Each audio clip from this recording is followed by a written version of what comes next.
Hello, friends. Thank you for stopping by. Today, I have a topic that I want to share with you. People have asked me whether it is possible to look at addiction to anything from a common point of view. In other words, the question is when you look at addiction to drugs, addiction to alcohol, addictions to pornography, addiction to work, like the workaholics, or addiction to food in terms of obesity, when you look at addiction to cigarettes, the question is there one thing or one idea or one concept that unites all kinds of addictive behaviors or addictions? Is there one concept that brings it all together?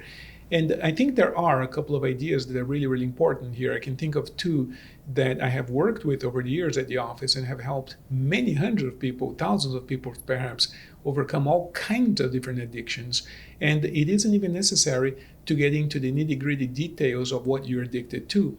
So, the two ideas that I've come up with that I think can be useful to you as well if you're facing any kind of addiction are the following. Number one, in all addictions, in other words, the illness behind the addiction is called deception or self deception.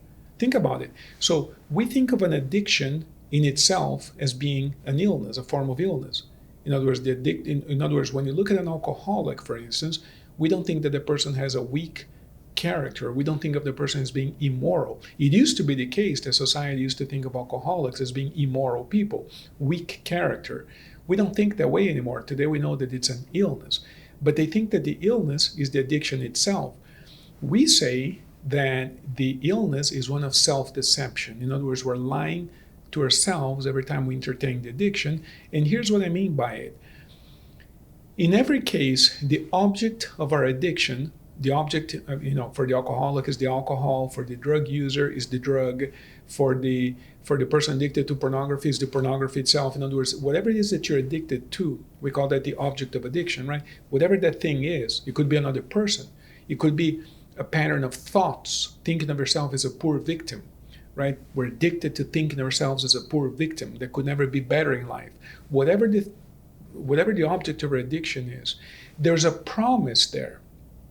And the promise is a lie, and you have to pay attention to this. The promise is that if only you would consume this, you would be better off. For instance, when an alcoholic gets the urge to drink alcohol, we don't really think of it this way, but if you go through the thought process in detail, what the person is actually thinking is, I feel bad right now, and it could feel better, or it could feel good, it could feel well by drinking some alcohol. Give me some wine, give me some whiskey, give me some vodka, and I'll be better. So there's a promise. The promise is, consume me and you will be better. I'll make you better. Why is that a lie? Why is that deceptive? Because the person will consume the substance, they will initially feel better, but eventually they'll feel worse than the way they felt prior to consuming whatever it is that they consumed. So in the very, very short term, there may be a benefit there, but overall, there's no benefit. They're worse off than they were before. Therefore, the continued consumption of the object of your addiction is always the product of a lie you've accepted for yourself. So when you look at it that way, it completely changes the way you look at a bottle of whiskey. It changes the way you look at the pornography. It changes the way you look at the drug. It changes the way you look at a person. It changes the way you look at yourself when your addiction is to your own negative thoughts. It changes the way you look at the object of your addiction because you realize that's a lie. That's not me. I don't really need this, and I'm using this to cover up for something else. And that's the second idea that I want to share with you. At the end of the day, in every addiction, what you have is a profound sense of void within ourselves. There's something missing. There's an empty space in there that simply cannot be filled by whatever it is that we're addicted to. Because if that void could have been filled by whatever I'm addicted to, I would use it once, I would fill the space, and the problem would be solved. But it isn't, because we got to do it again and again and again, and never more of it. And that's what defines an addiction. And we cannot stop doing it, which means that the void is not being filled. And the question is, what sort of void is it? And we have to understand what the void is to understand what can fill the void. See, this is an application of the Hermetic law of sex. You see, we have to understand the nature of the feminine, what the void is, in order to understand the nature of the masculine that can fill the feminine. In other words, what can fill that void? And if you really, really examine yourself, what you're really feeling during these moments of profound emptiness, profound, perhaps desperation, or profound, just a sense of melancholy, the sense of,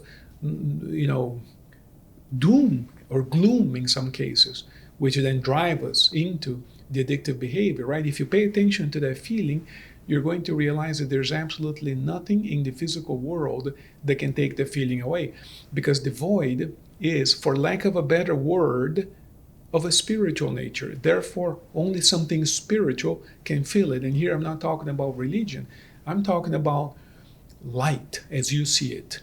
So I'm going to invite you to something that is to do something that is unorthodox, but it happens to work. In other words, if you consult an addiction specialist, they might not talk about these techniques, but it happens to work. So here's what I suggest you do. Every time you get the urge to engage in whatever addictive behavior you have,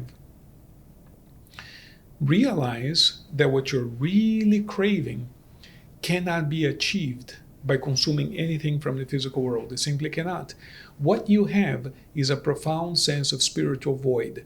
Therefore, I want you to sit down on a chair, relax your body, close your eyes, relax your mind. And there are other videos in which I describe how to relax yourself and how to get into this state. But you're going to essentially get into a state of meditation, and you're going to imagine that right above you, there's a huge white golden light right above you. And that white golden light represents everything that is positive and good in the universe, and it's all yours. And then you're going to imagine that this white golden light is coming into your system.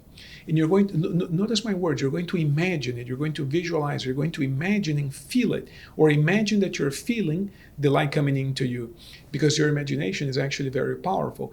And what you and I call imagination is actually happening at another level of the mind. It is actually happening. But at the cognitive level, of the rational level of the mind, we say, well, I was just imagining it. But trust me, when we imagine something, that something at another level of the mind is actually happening.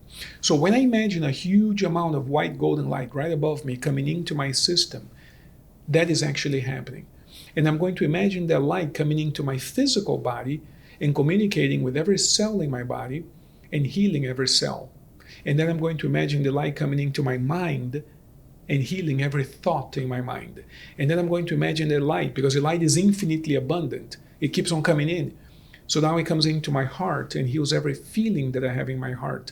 And I'm going to keep on imagining or feeling that this white golden light keeps on coming into my system and fulfilling me. That's what, see the word fulfilling. In other words, fill me until I feel full, fulfilling. So this word fulfillment, right? You want to be filled until you're full, fulfillment. And so the white golden light is going to fill you until you feel full. And you know when you feel full, because you feel good. Suddenly you open your eyes and say, yeah, life is good. There's a change in your state. You feel naturally good. Now, I don't want to dare you, but I want to suggest that you pay attention to the following. When you feel fulfilled, I have never seen a case of a person who describes him or herself as addicted, who, when they feel good and fulfilled, feel like consuming the object of their addiction. They don't feel like it at that point. They don't get the urge at that point. What does that mean? It means that indeed, when we get the urge to consume whatever it is that we consume addictively, it is because we're feeling the void, we're feeling that emptiness, and we're accepting the lie that if only I consume this, the void will go away. It is a lie because the void won't go away. However, when you imagine this beautiful white golden light, which represents all of the goodness the universe has to offer you, coming into your system and cleansing your physical body, your mind, and your heart, and if you stay with that imagination for a while, you end up feeling fulfilled, you end up feeling good, and at that moment, you don't feel like consuming anything that you prior to that called yourself addicted to. So then you say to me, okay, but what if the urge comes back? You do the exercise again and again and again and again. And you tell me, well, but then I'm not curing myself because I have to keep on doing this exercise. And I say to you, my dear friend, our addictions did not come up instantaneously. It took perhaps years to develop the addiction. We began to do something repetitively until we couldn't stop doing it anymore. And sometimes to undo that, it might take a few tries, a few exercises, and it might take some time. And for some of us, the addiction may never go away, although the behavior will go away because every time the urge comes up, you interrupt it. So the point I'm making to you is this. Even if you have to do this exercise several times a day, it is better than consuming the object of your addiction, whatever that is. So do the exercise. It only takes 2 to 5 minutes at most between the relaxation and the visualization. But do it every time you get the urge because it will definitely improve the quality of your time. Now, let me know by writing on the comments below how it works for you and what questions you have so that I can give you more information. We'll do part 2 of this video and I'll expand on these explanations. And the other thing is, please like, share, and subscribe to our channel. And by all means, click on the bell so that you can be notified when we post the continuation to this video. Thank you very much, and it's a pleasure serving you.